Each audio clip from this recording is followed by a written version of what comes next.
So here we are in my kitchen, and first up, I'm going to make the pastry.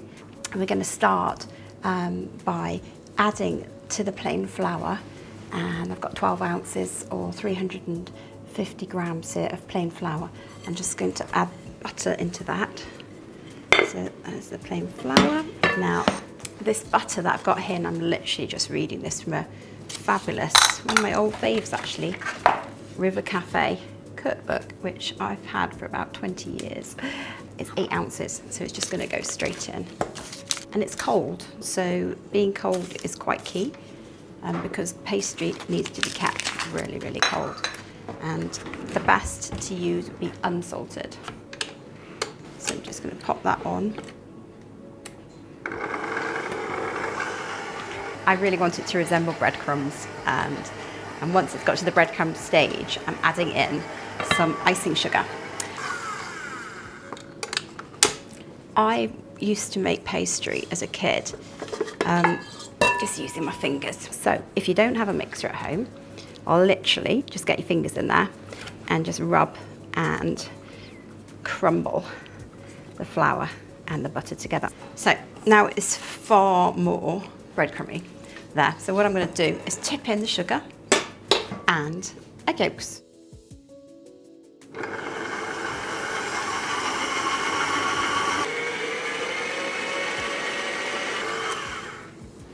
So literally now I've got this doughy pastry that's formed, and what I'm going to do is quickly wrap it up in cling film and get that chilled. So here we go.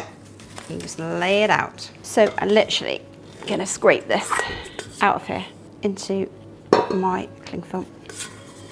Just there. And just pull that over. Pull that over. Cut that like that. I'm going to pop that in my fridge for an hour to chill.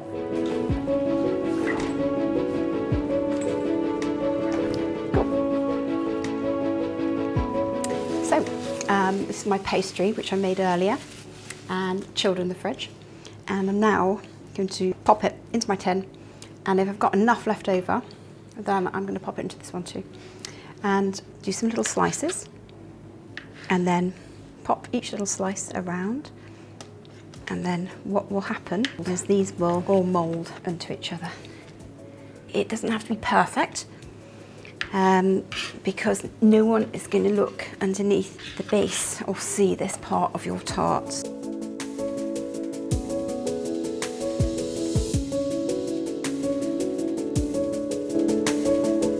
there you go, that is that.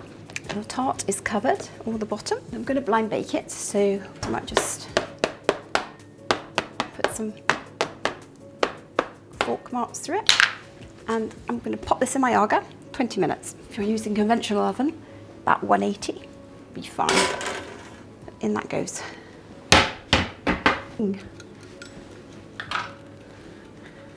So now I'm going to make you the filling, basically, for the pear and almond tart that we've made. So I've decided I'm going to do it all in one. So here we go. What we've got, 12 ounces of unsalted butter and 12 ounces of ground almonds and 3 eggs and 12 ounces of sugar. If you want to know the grams, it's 350 for all of those. All of that can just be all whizzed up.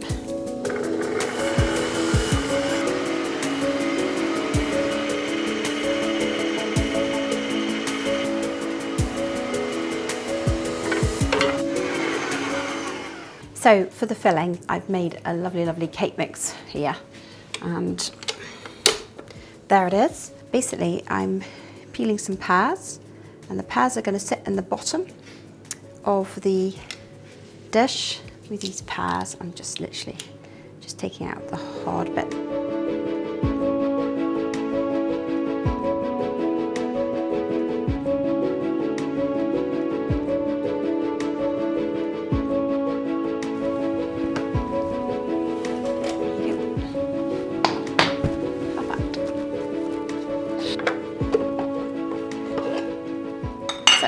Next step is to take my pears, and I'm just going to literally pop them around.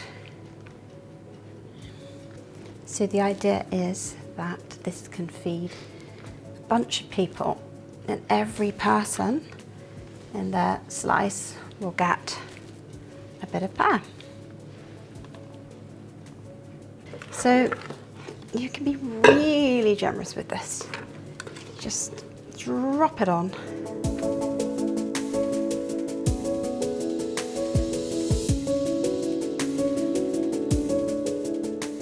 I love doing stuff like this. It's kind of relaxing. So back into the agar we go.